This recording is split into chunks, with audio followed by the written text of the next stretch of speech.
Now, we Brits love our fast food. We spend a staggering £6 billion every single year on takeaway. And we have more places than anywhere else in Europe serving it up. Across the series, from curry to fish and chips, we'll be exploring our love affair with the takeaway. This week, we want to know what makes Britain's best Chinese. Give me chilies, please. We'll be uncovering the secrets behind some of Britain's top takeaways. You need to have fire, of course. That is so hot. I'll be discovering how Chinese food was first introduced to ordinary Britons. Use chopsticks. It's easy. Or so they told the holidaymakers at a Clacton holiday camp. I haven't been this stressed in a long time. And we're inviting some award-winning chefs to a contest. I am Chassaround. To find out what makes the best Chinese takeaway. It's a disaster. Good team, we are good team. It's the Battle of the Woks in the heart of London's Chinatown. We're celebrating the real food that we eat and the people behind it.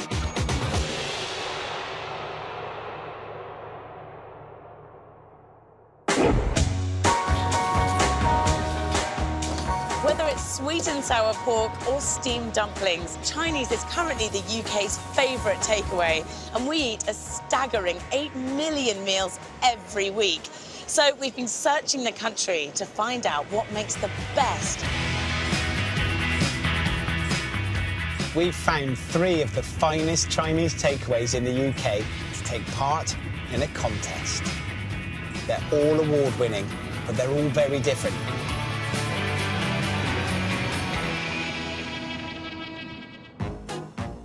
Between the university spires of Oxford lies a little piece of China.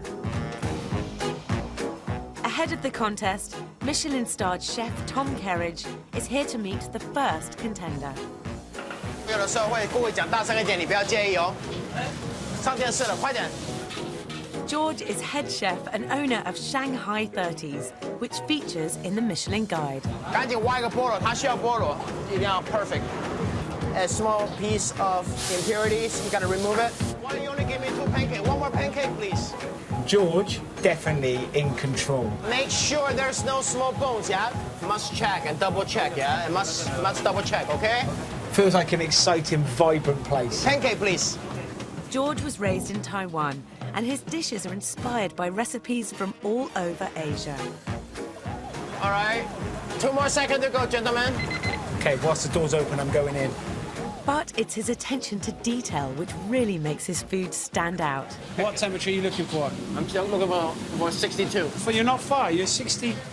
Yeah, but I want to make sure. It's got to be consistent. OK. This is quality control. When it's not ready, it's not ready. The secret to a perfect stir-fry is in precision, but also in the temperature it's cooked at. To cook the food fast, you need to have fire, of course. But the thing is... That noise. Like it's so immense, isn't it? That's why the food always tastes better, because when you cook with high heat, you know, it's more tasty. These turbo woks are standard in professional Chinese kitchens and can reach temperatures of 700 degrees Fahrenheit. Let's try some noodles. In there? This noodle? Yeah. Put it in there. All of it, yeah. That's it. Well done, sir. And then we move straight away? That's it. Start stirring. That's it. You gotta be, yeah, quick or else it'll stick. And then what we're gonna do is a little bit of sesame seed oil. That heat's so intense, it's so hot. You're getting suntan already, sir. Yeah. No more need for holiday. Straight away, that sesame oil, the sesame oil you can smell straight away. And now when it's ready, you put it in. And now you have to be quick again. So it doesn't stick. If you're not quick, then it's gonna start sticking again. The one thing that I'm just finding amazing is the intensity, the heat, the rapidness, how quick everything cooks. George's obsession with cooking perfection is what he thinks makes his takeaway unique. And that's it. And when she packed it, she put a little bit of decoration on it, and perfect. Today I've been very impressed with George. He's very tight, very precise. Okay, hot oil. That level of consistency that George drives for will he be able to keep it up when it comes to the contest? What's this? The timing of the steam item is so crucial. And if customer complain, then I have to deal with it. 2/3 of Chinese takeaways in the UK serve dishes that originate from the Hong Kong region of China. Hello, Sweet Mandarin. You want a Mabel's clay pot chicken? Okay. Our second contenders have this Cantonese style of cooking down to a fine art. Order, Mr. John, come right up. Sweet Mandarin in Manchester is owned by twin sisters Helen and Lisa. Oh, they're ready now. Both their mother and grandmother before her owned Chinese takeaways. Do you want fried rice now? Okay, right here. But following in their footsteps was never the plan. I was working in London as a lawyer. Lisa was in finance. And to the horror of our parents, we gave up those high-flying careers in London to open up Sweet Mandarin. Thanks, Lisa. So, funny enough, we actually followed in our family's footsteps and became the third generation to be women restaurateurs. Thank you. See you next week. Thanks a lot. Bye. When your destiny is created for you, you just follow that path. With just a few weeks to go before the contest, Tom wants to find out what they think makes their takeaway special.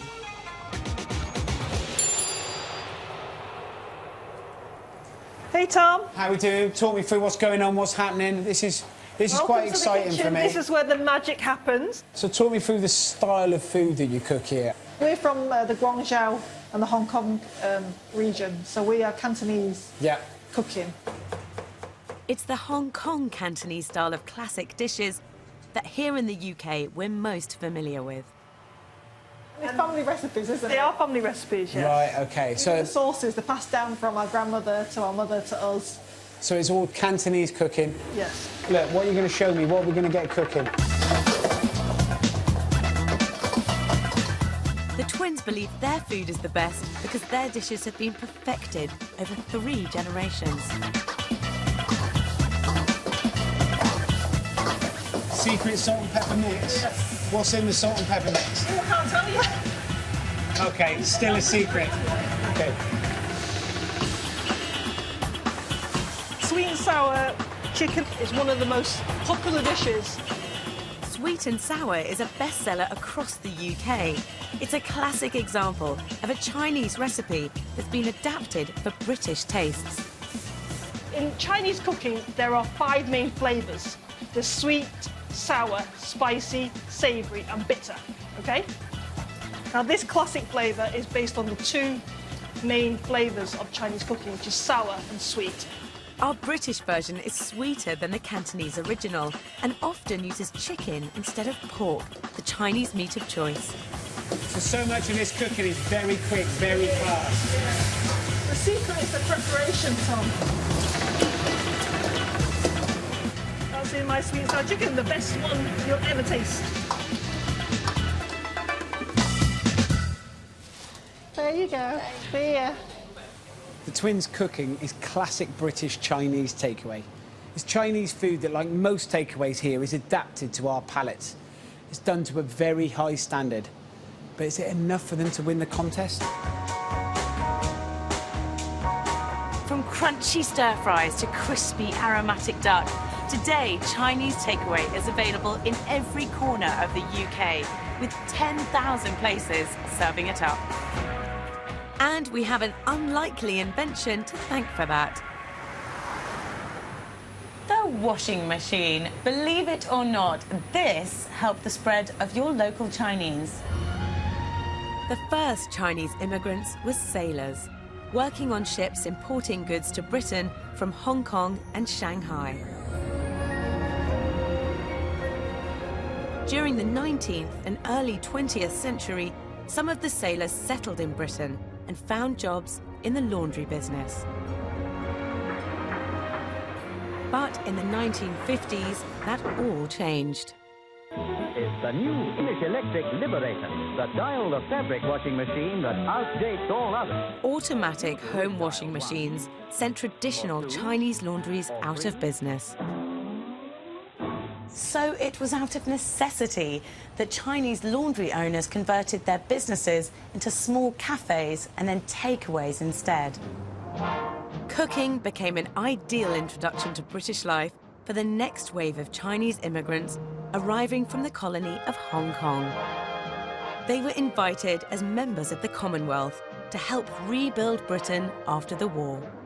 But what was on the menu then was very different from today, and their Hong Kong Cantonese recipes were too exotic for most Brits at that time. In the 1950s, to serve Chinese food would have been completely outlandish. People would never have heard of it, would have never experienced something like sweet and sour pork, chicken chow mein. This would be off the radar for most people. Food historian Polly Russell has unearthed a typical Chinese menu from 1958. I'm seeing a lot of chips. Steak and chips, ham and chips, omelette and chips. There's a lot of kind of authentic British food. They served typically British dishes and a few Chinese dishes. So this is a beginner's guide to Chinese food. Should you be feeling adventurous, you can veer into the sweet and sour pork. That's exactly right. This sort of menu slowly introduces people to new tastes, to think about possibly venturing outside of their comfort zone. Since the 50s, we have become much more experimental in our eating habits. Yes, give me chilies, please. Tom has come to meet the final contender in our contest, who is pushing the boundaries of Chinese takeaway here in the UK.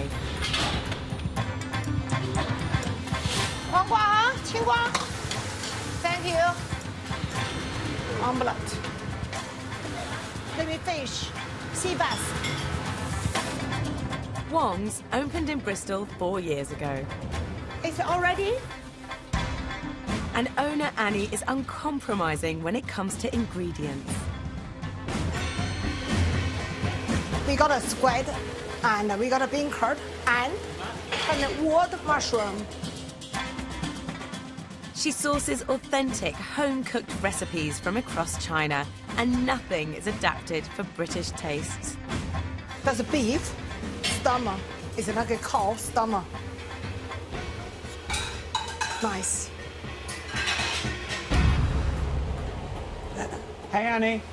Hey. Hey, how are you? Nice to see you. I'm fine. So the food that you do for takeaway, the same as you do in the restaurant, what's your philosophy? What's your outlook? In England, this one, you can't find another restaurant. Traditional Chinese food is like a family food. So if you expect your normal takeaway, like sweet and sour chicken ball or something that is normal, that everyone every day is standard, you don't do that. No, do that. You do authentic, proper, homely, wonderful food. Yes! Annie's already won a prestigious Legacy of Taste Award, the industry's gold standard for Chinese cooking. Star anise. Yeah. Straight away, those smells of the star anise, the garlic, the ginger. Yeah. These mushrooms, you've brought these back from China. Yeah, we don't need too much. So this is really authentic, really home-style cooking. Yes. Yeah. Glass noodle. Some boiling quite rapidly. Pepper. Nice. Her dishes depend not only on exotic Chinese ingredients, but the freshest local produce too. Now it's ready.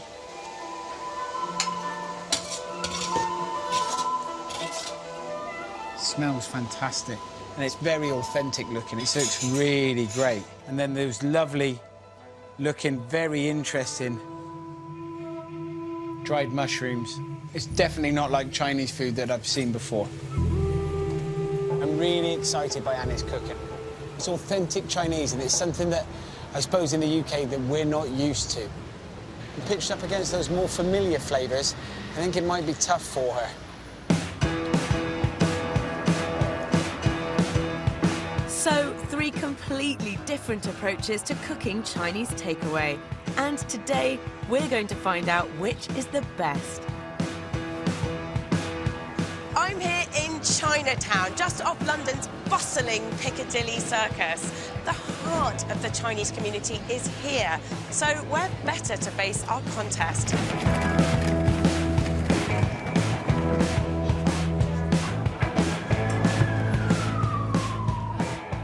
Tom Kerridge will be judging our 3 teams.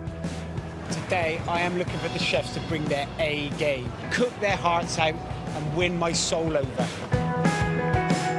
Did you not just pour it in, Lisa? It's here. The twins, Lisa and Helen, have travelled from Manchester. You don't know where you stand until you see your competitor, you know? George has come from Oxford. 你再去哪里拿点洋葱哦，那个长长的那个。 And Annie has arrived from Bristol. The chefs will battle it out in 3 tasks across one day to help us decide who makes the best Chinese takeaway. The average takeaway takes less than 40 minutes to arrive at our door. Speed is a very important part of any takeaway. So for our first task, we want to see how quickly our chefs can make our orders and get it perfect every time. The first team to serve and bag up all of their orders wins this task. But please remember, the last dish must be as good as the first. Chefs, you are open for business. All right, so we get the stuff. Get one of these. 绝对不能胡来。 Each team has 7 orders to complete. It's a race to finish first, but fast food shouldn't mean bad food. We want to check that the quality of the food is still really high, even though they're pushing through those orders. Tom will be helped in judging by Chinese food writer and chef Ching He Huang. In a race situation, the tendency is that they're going to rush things and they might cut corners, so they might not slice or dice things properly. But the key to a great Chinese dish is getting the prep right.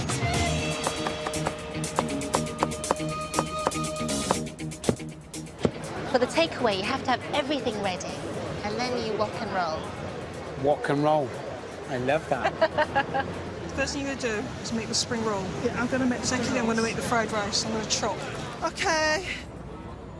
All 3 teams will be cooking spring rolls, a chicken dish, and a stir-fry. Lise, how you doing? Doing good. Shall I ask for the first order? I don't know whether I've got everything, but we'll start for now. Okay, order. Order. Order 1. Please can I get 1 chicken, 1 beef, and 2 egg fried rice? Certainly. Helen and Lisa have chosen a surprising strategy. They've called for their first order, even though they haven't finished prepping. I think that gives them a bit of a head start.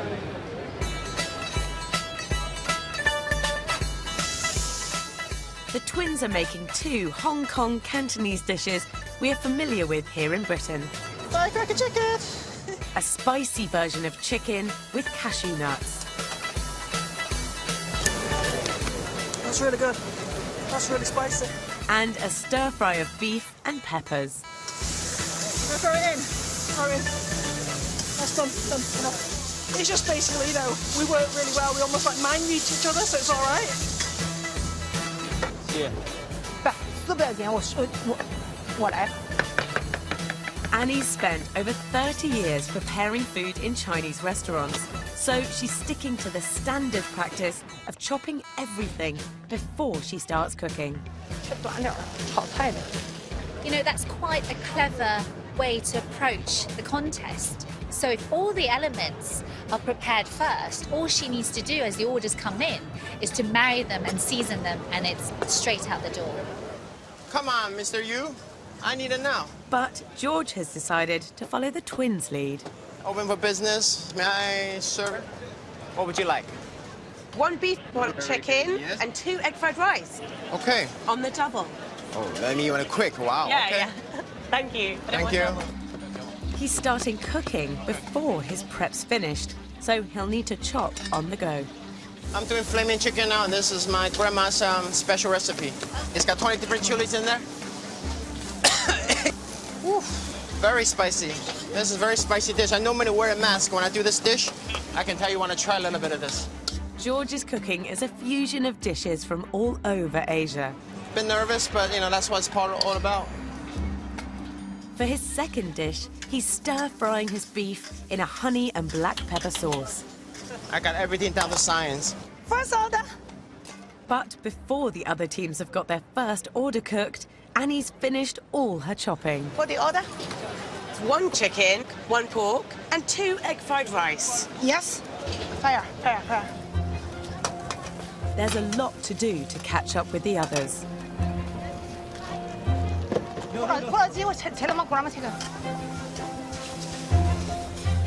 Her chicken will be deep fried in batter, then tossed with whole Sichuan dried chilies in the wok.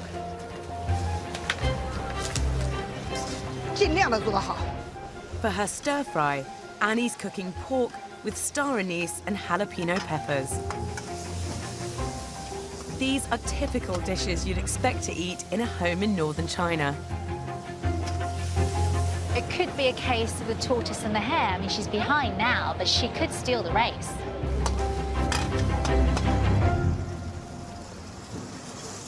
I'll cut the peppers, No, Hells. I can do it. The twins were first to take an order, but it still isn't ready. Yeah, I just need onion cubes. Can you do me onion cubes? I'll do onions cubed. They're having to chop everything as they go along, which is slowing them down. Very stressful. I don't want to be stressed. You can be very stressed, but I don't want to be stressed. Oh, God, I've cut myself. You all right? No, it's bleeding. Hels, I've got tissue here. I need a plaster, please. Tissue here. You're going to be all right, Hels? Okay. Oh, just one little bit.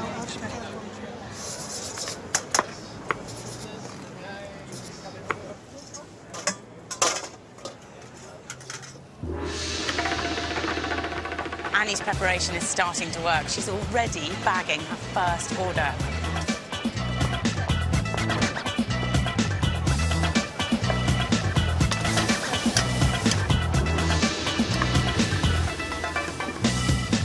Hello, order number 1, please.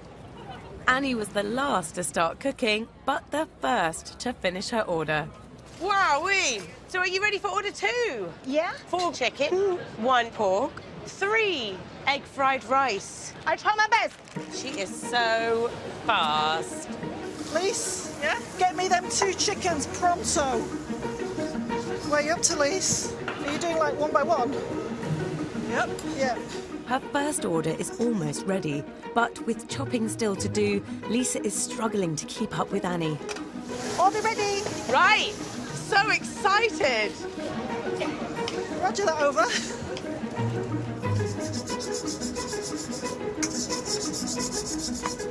If I feel like making a big batch before the order comes in, I'm doing that way instead. Otherwise, I'm going to be really behind. So I'm just going to make a big batch and make up all the food, then when the order comes, just scoop and go. Lisa's new tactic may be risky. So batch cooking is a great idea in essence. However, the temptation is to overcrowd the wok by adding too many ingredients at one time. Have you got the cashew nuts in there as well? That's right at the end.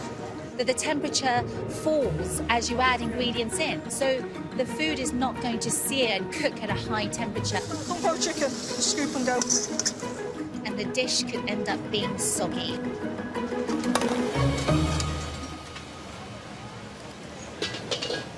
Wow, they're kicking our ass. I could pack this right now, but it's not quite there yet. George's meticulous attention to detail is now holding him back. He's still on his first order. George is kind of going quite slowly. I think in a speed test, George has forgot the speed element of it. The reason I'm a bit slow because I want to make sure my dishes are up to standard. So, like when I fry the chicken, I got to make sure it's 90 seconds. I mean, I could have taken out slightly earlier, but, you know, sesame seed. If it's quality food, you got to wait, you know? Annie is still in the lead, over halfway through her orders. Table 3, order ready? Annie is motoring ahead. This is clearly somebody who is completely in control of their kitchen, not talking to each other, just hammering those orders out, but each single one with precision. You're ready? Yeah. Thank you so much. Order ready. Order ready. Hels, what's the orders? I need 2 chicken. Coming right up. Order ready.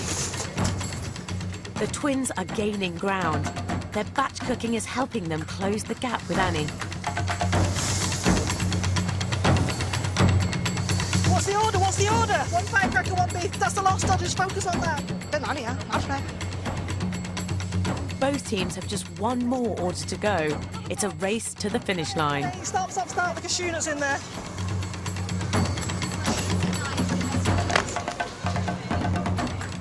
Being speedy may win the race, but they must remember to not compromise on quality. So close. Please put it in the bag. Put it in the bag, put it in the bag. Just put the lid on. Order's ready. It's ready. That's it? That's it? Everyone, please stop cooking. Lisa and Helen have done it. Oh, well done, then. That's relief, you know. But the proof is in the pudding. Still got to taste it. I need some water. The twins have won on speed, but Tom and Ching need to check the quality hasn't suffered in the race to finish. Well done, guys. Well done. George cooked spring rolls, chicken with chilies, and stir-fried beef in a honey and black pepper sauce. But he was the slowest to serve his orders. You seem to be cooking in a world of your own there, George. You were concentrating on the food, not on speed. That's not what I'm all about, you know? I think the beef is lovely. I think the flavours are good. Flavour's nice. OK, and then the flaming chicken. Chicken comes apart beautifully. Great colour. Thank you. That is fantastic. Thank you. That is hot. If only we cooked it all quicker. I know, sir. Thank you, sir. Thank you. Thank you very much. Annie came a close second to the twins. She made spring rolls with Chinese wood ear mushrooms, stir-fried pork with star anise and jalapeno peppers, and deep-fried chicken with Sichuan dried chilies. It looks wonderful, fresh ingredients. Thank you. Tastes great. The chicken is very good. Lively and golden. And then lastly, the spring roll. Oh, that is a great spring roll. Thank you. Spot on. That Spot on. is the best spring roll I have ever eaten. Are you sure? I am sure. Okay, fine. Well done, mate. Try my best. The twins finished first, but they will only win the task if their food's been cooked perfectly. They made stir-fried beef with peppers, spicy chicken with cashew nuts, and vegetable spring rolls. There's quite a lot of pastry on that. Not a lot of vegetable. Should we get onto the beef? Yep. Okay, I've got to be honest, the box looks a little messy. As a takeaway, if I got this at my house, I'd feel a little disappointed. It feels a little bit rushed. Was it quite rushed towards the end to try and win? A little bit. A little bit, Yeah. OK. Feels a little bit messy, a little bit rushed. It's lovely. But I'm also looking for consistency.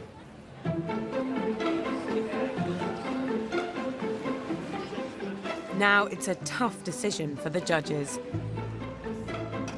The twins may have finished first, but in the rush, the quality of their food has dropped. Annie, on the other hand, was close behind them on speed and has maintained her high quality to the very end. So for me, Annie's won this task. Today, everything's amazing. Under the circumstances, you know, I've done the best I could today. She may have lost out on this task, but Lisa's cooking pedigree stretches all the way back to 1950s Hong Kong. Her grandma Lily Kwok set off from here with thousands of others to build a new life in post-war Britain. She's thought to be one of the first women in the UK to set up a Chinese restaurant in Middleton, Greater Manchester. So is this where your grandmother's original restaurant was? Yes, it was. But it's now been demolished. Wow. But the Warwick Mill's still here. So that would have been overlooking your grandmother as she built up her business? Yes. Lily's original terrace restaurant has been long lost.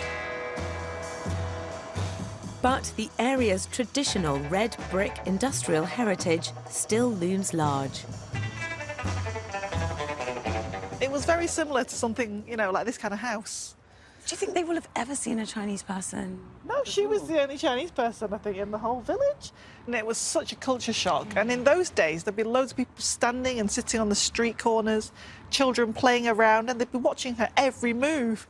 And they'd be like, oh, God, there's that Japanese lady. She's going to poison us. Oh, my God. It's hard to imagine what it must have been like leaving somewhere like Hong Kong with all the familiar sights and smells and sounds to come and set up a new life somewhere like this. It must have been such a culture shock. Lily left Hong Kong on a ship bound for Britain in 1953. It was a 10,000-mile journey. How long was the trip from Hong Kong to the UK? 35 days. 35 days. It was the P&O SS Canton that she took. This is my grandmother on the ship. She did benefit from the journey because it stopped off in India and she learned about the spices in India. It travelled to Singapore and she picked up the laksa curry recipe there and learned about coconut being infused into a curry. So by the time she'd got to the UK, she'd created her very own Lily Kwok's chicken curry. So that's where she learned that recipe, yeah. on the ship? On the ship. To England? Yeah. Lily opened her first restaurant in 1959 to a hostile reception. But initially, everybody boycotted the restaurant. So how did she overcome the problem? She actually hired a lady called Mavis, who knew the whole town. So my grandmother, being quite entrepreneurial, she thought, I'm going to hire Mavis, win her over and then win the town over. And one of the dishes that people really raved about was her curry. The Lung Fung Cafe grew in popularity, partly because Lily opened all hours, catering to the post-pub crowd in the 1960s. I've tracked down original customers Brian, John and Danny to find out why it was such a hit.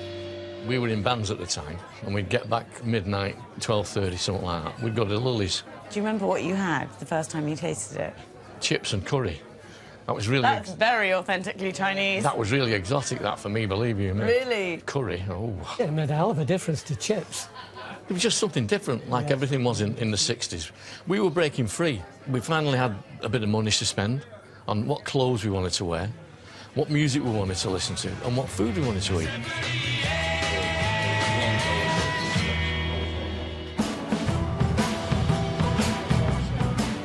Chinese food had become hip, but was yet to reach the masses. Today, Chinese has become so familiar that one survey found that 94% of the population has tried it. At the heart of Chinese cooking is a really clever blend of exotic Eastern spices. But do our cooks know their Szechuan peppercorns from their star anise? Our Chinese connoisseur and specialist judge, Ching Hee Huang, intends to find out. I've got a spice test for you now, and I want to test your knowledge and what you think is the perfect Chinese five-spice. Five-spice is said to be rooted in Chinese yin and yang philosophy, achieving a perfect balance of sweet and savoury flavours. It's the base seasoning for dishes from spare ribs to Peking duck, so getting it right is crucial. Up for the challenge? Away you go.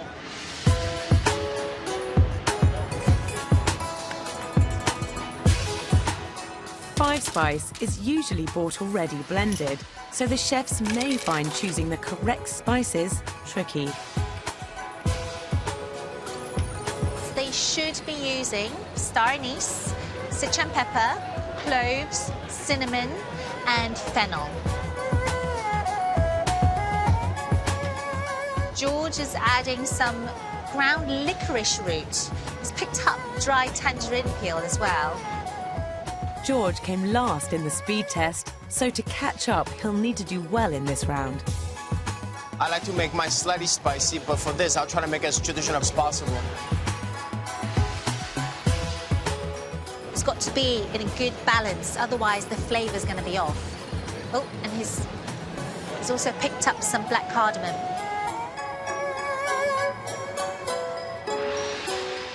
Chinese black cardamom looks very similar to nutmeg, which is often added to the 5-spice mix, but it has a much more potent flavour.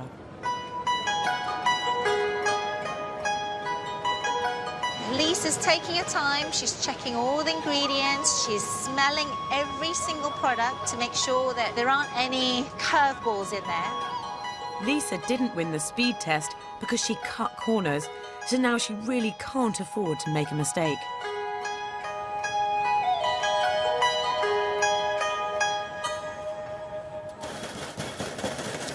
A really good Chinese 5-spice will be ground really fine.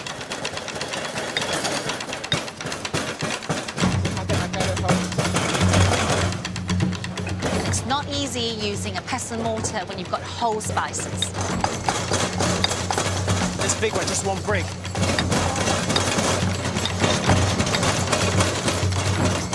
Lisa's toasting the ingredients. And that's good because you want to release aromas of those spices.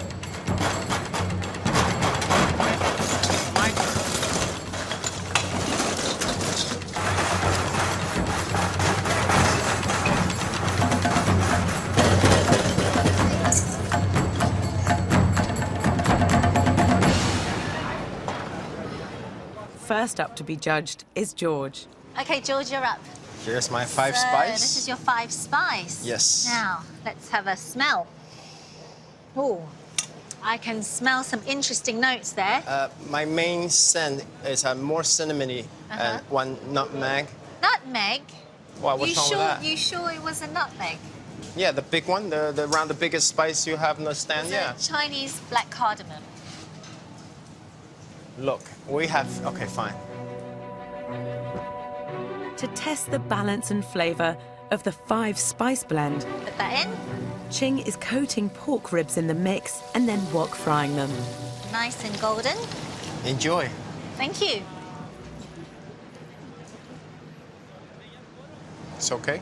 That black cardamom is really quite strong. I think you pushed it a little over the edge. Missed the mark. Sorry. Next up is Annie. Okay, Annie. Hi, 你好. So, this is it. May I make the 5 spicy? This is your spice? Yes.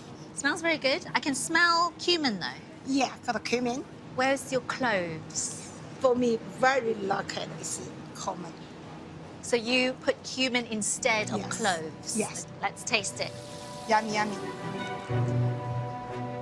I have to say, with the ground cumin cooked, there's a nice delicate balance. It's well-rounded, but it didn't have punch, and it didn't have cloves in it.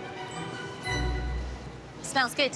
Thanks, Ching. So what have you got in there? Okay, we've got star anise. Yeah. Got cinnamon bark. I've Yeah. got Sichuan pepper, fennel seeds, and a little bit of cloves, and also toasted a little bit as well. You did. I saw you, Yeah. and I saw a good pound. You know, this is pretty fine. Yeah. I'm impressed. Right. Let's go. Pretty good. Thank you. You can taste all those notes. It's really ground fine. There's no grit. It's a beautiful balance. Oh, thank you. Appreciate Well that. done. Now Ching must decide on a winner. So, the Chinese chef that has mastered Chinese 5-spice is Lisa. Well done. Thank you. Lovely.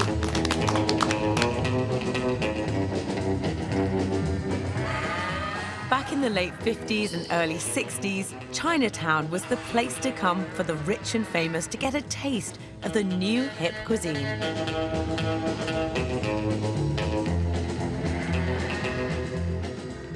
But for most ordinary people, it was still an alien concept. So, how did Chinese food go mass market and spread to all the corners of Britain? To find out, I'm off to the seaside. Must be nice to have as much energy as this, and just as nice to have none at all. Back in the 50s, new welfare laws gave the majority of workers a paid holiday, and the nation flocked to the coast for their summer break. And if you get too hot, well, the remedy is right beside you. It was here by the sea that many people got their first taste of China, thanks to one man. Billy Butlin was the ultimate showman and started serving Chinese food in his holiday camps from 1958. Hello! Morning, campers. Do come in. I'm treating some former redcoats to vintage archive reels from the 1960s. Ladies and gentlemen, today we have some very special archive footage of Butlins back in the day. Run VT. Wow, look at that. They've introduced Chinese food and they had a dedicated Chinese restaurant. It must have seemed so exotic. It was totally alien. It was like walking into a totally different world. All the staff were Chinese and many people had never met the Chinese people. They were working class families, so they hadn't experienced anything like this before. If they couldn't afford to go abroad, Billy Butlin brought it to them. Exactly. Because it was like a holiday within a holiday. The food wasn't the only novelty. Eating it was a whole new world too. Use chopsticks. It's easy. Or so they told these holidaymakers at a Clacton holiday camp. They've entered a Chinese eating competition because they've never tasted Chinese food before. Nobody realized they'd have to do it the hard way. Oh, I know that feeling. You could see it on a regular basis, flying over people's shoulders or skidding across the table. Oh, forget the chopsticks then. He's found the chop. At their peak, the holiday camps attracted more than 1 million guests in a single summer. One of the former managers, Stuart, believes that many campers took home a newfound taste for Chinese food. People who perhaps had refrained from using a Chinese restaurant in their hometowns may well have, because they were at Butlins, said, hey, why not? You know? So they tried it at Butlins, loved it, and then when they went home... And yes, I've been to Butlins, I've had Chinese food. Oh, well, we'll go again, shall we? So it just spread, all of those thousands of people who went to Butlins. I think it's what they call a symbiotic relationship. The Chinese help Butlins, and Butlins certainly help the Chinese. Since those pioneering early days, Chinese food has taken off on a massive scale. Back in Chinatown for the final task, we want our chefs to look to the future and reinvent the Chinese takeaway.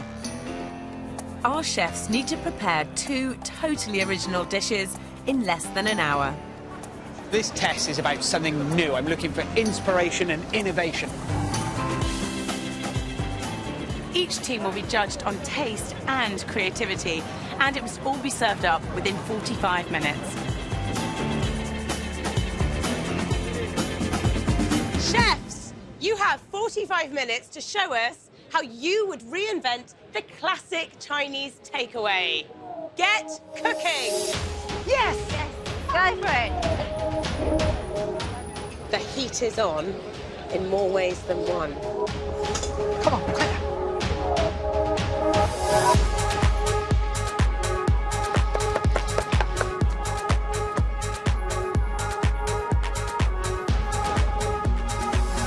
Ching, we've got 3 different types of Chinese chefs here. Yeah, We've absolutely. got the girls that are cooking British Cantonese food that people are comfortable with here in the UK. food that I've grown up with. Absolutely. And we've got George who's cooking fusion. He's modern, he's forward-thinking, as long as it tastes good. That's George. Okay, and then Annie. Annie. Annie, she's old school Beijing, Sichuan. She's like traditional Chinese classical cooking.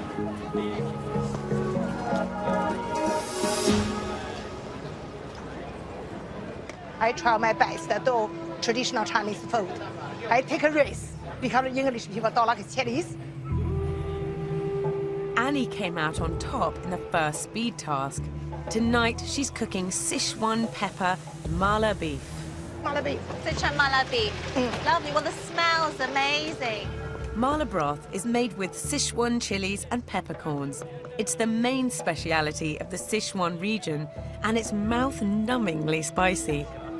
We are special the oils, 24 herbs make them.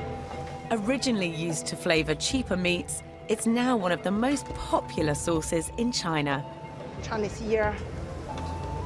Woodier mushroom. Yeah, Yeah, it's nice and bigger, crunchy. Yes, crunchy. But because it's very hot, everything To down, not calm. oil.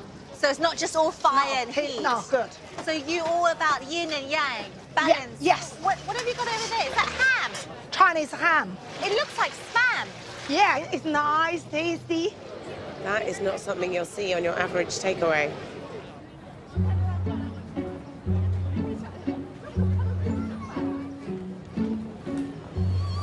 When you eat food nowadays, you want a bit of adventure, you want a bit of twist. So far, Maverick George has impressed the judges with his creative cooking, but he's yet to win a round.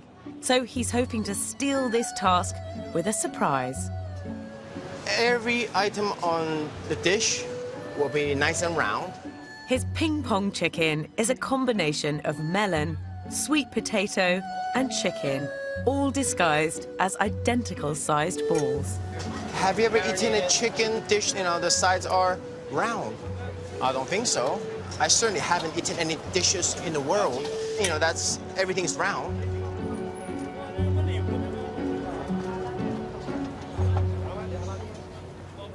Keep time. Right, is that enough garlic for you, missus? Yeah, that's perfect. That's perfect, right? Boss, thanks. Okay. We're going to use some ingredients that are not traditionally used in Chinese cooking. The twins' new dish is inspired by Mexico. They're making burritos. Chinese burrito, because it definitely is something new. Lisa lost the speed task, but now she's won the spice round, she could win the contest if she doesn't panic. She's using her winning 5-spice blend to give the dish a Chinese twist. Just to give it a little bit of fusion between Mexican and Chinese.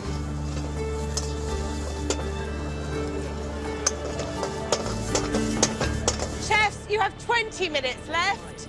20 minutes remaining.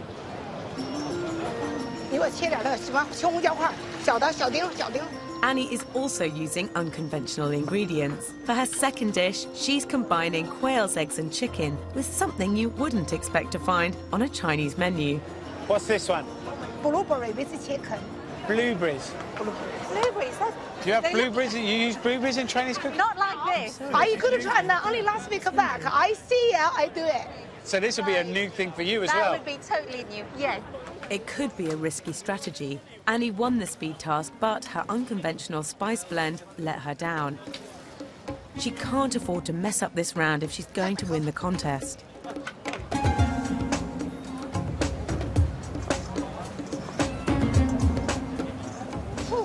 Well, we're going to use sweet potato, but it's actually a superfood with lots of beta-carotene, OK? We're going to turn that into a wonton. For the twins' second dish, they're putting a nutritious spin on a Chinese classic. Is that sweet potato not normally used in a lot of Chinese cooking? It's not used at all. So how's that being involved with Chinese cookery? Well, because the sweet potato is actually sweet, you will have a little sweetness and a little bit of sour.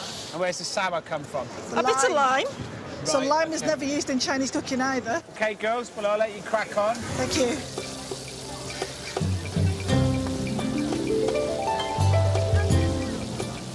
Oh, 粗一点啊，可以 OK. George is also serving dumplings for his next dish, filled with marinated chicken thigh. Wow, that's beautiful. Perfect. One side's curry, one side standard northern dumpling, and in the middle is miso Italian mozzarella cheese. No way. Oh, really? Yeah. I like the sound of that. This is his last chance to catch up and impress the judges.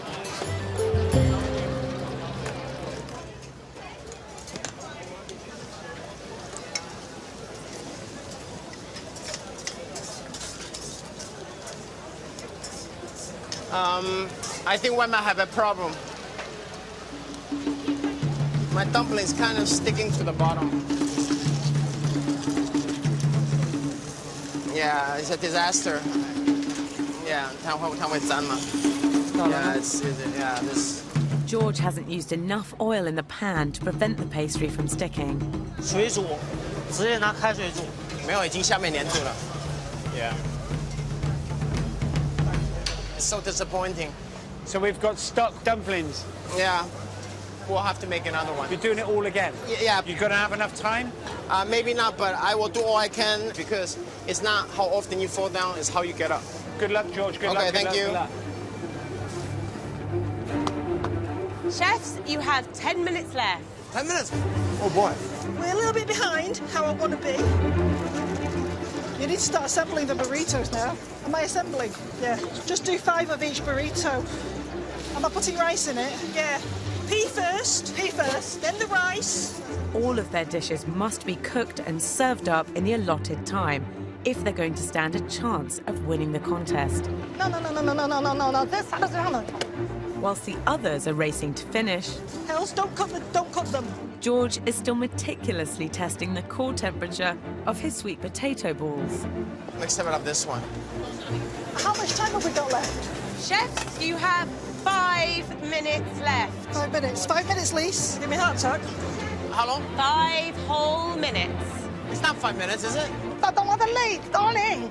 You need to just rap like crazy now. I'm cramping up, Lise. They are really going for it. No, too much. Next, it's gonna ruin it. Next. Right. I am shatterooned. Ready? Bam! You do this for me. Do the last one. No, just do that one. With just seconds remaining, George has managed to remake his dumplings, but they still need to be pan-fried.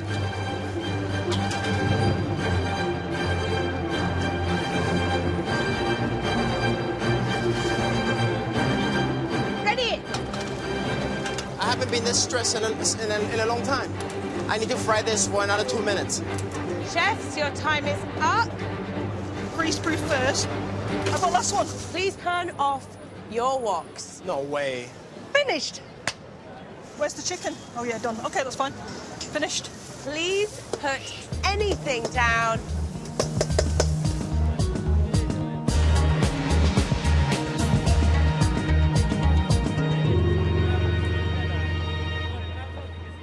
Okay, George, how did it go? To be honest, it didn't go as well as I planned. All right, well, let's have a little look.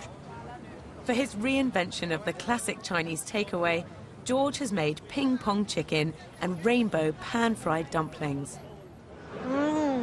The flavours in the side of that, yeah, amazing. Boom. Oh, wow. I just wish you got it crispy. I know. Yeah. Oh, I love it. Ping pong chicken. It looks like a dish out of the 1950s. I thought, you know what? Get them guessing. And my inspiration is from the movie Forrest Gump.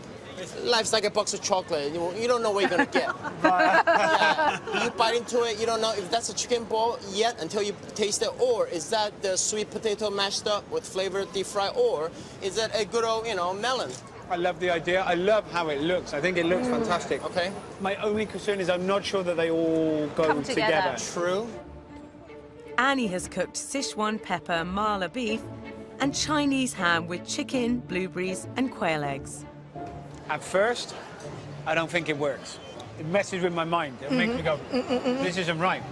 But actually, as the blueberry breaks down, that's where you get that natural sweetness. Unusual, but I like it. Thank you. This one is a Sichuan beef fry. Okay. With beef and a mixed ham, Chinese ham. Chinese ham is actually spam. Spam. As a child, this is what I used to have all the time. Yeah. But it was called spam, not Chinese ham. But, I never did it in a Chinese sauce. So this is quite interesting for me. What do you think? I think it's amazing. I've had spam in lots of ways, but never like that before. And that spice, that flavour that comes through, I think it's fantastic. That Sichuan flavour, that is really outstanding. It's spicy, but I can also taste all the other flavours. I really like it. Szechuan spam, amazing. Lisa's hoping to impress the judges with Chinese chicken burritos and sweet potato wontons. What have we got here? Wonton, sweet potato. That is surprisingly great. Yeah. Chinese flavours come through really nicely. The wonton's very crispy. Definitely new. Well done, mate. And then here. So this is the hot numbing chicken, Chinese burrito with a pea puree. That for me is great tasting, but it does feel a little bit like a lunchtime sandwich kind of dish. Not really something I'd associate as Chinese takeaway. It is takeaway, but whether it's Chinese takeaway... Well done, mate. Well done. Come on, let's move on.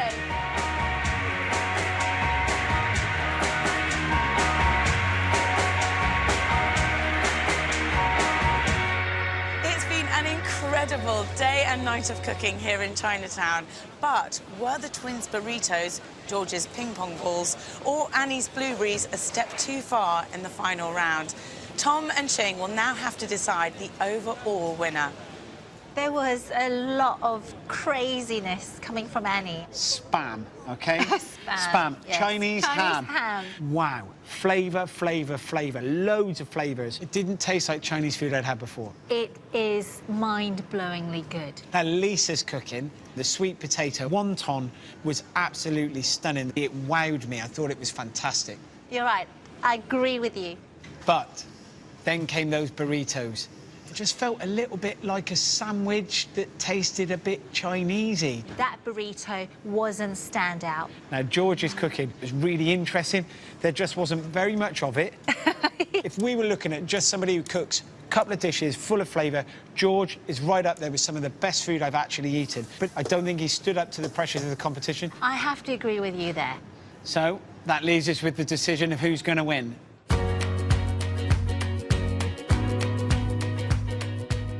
Guys, the food today has been outstanding, and this has been a really tough decision for me and Ching. Lisa, your wonton at the end blew my mind. Those burritos, though, still need a bit of convincing, I think. George, 2 of your dishes today, world class, but on the whole, crumbled around the edges. Annie, your food, full of amazing flavours, loads of which I hadn't even seen or experienced before. Both of us seriously impressed, but the best takeaway on today's performance is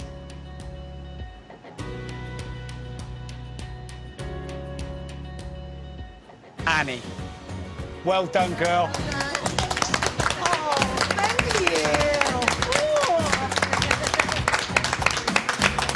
Thank you very much.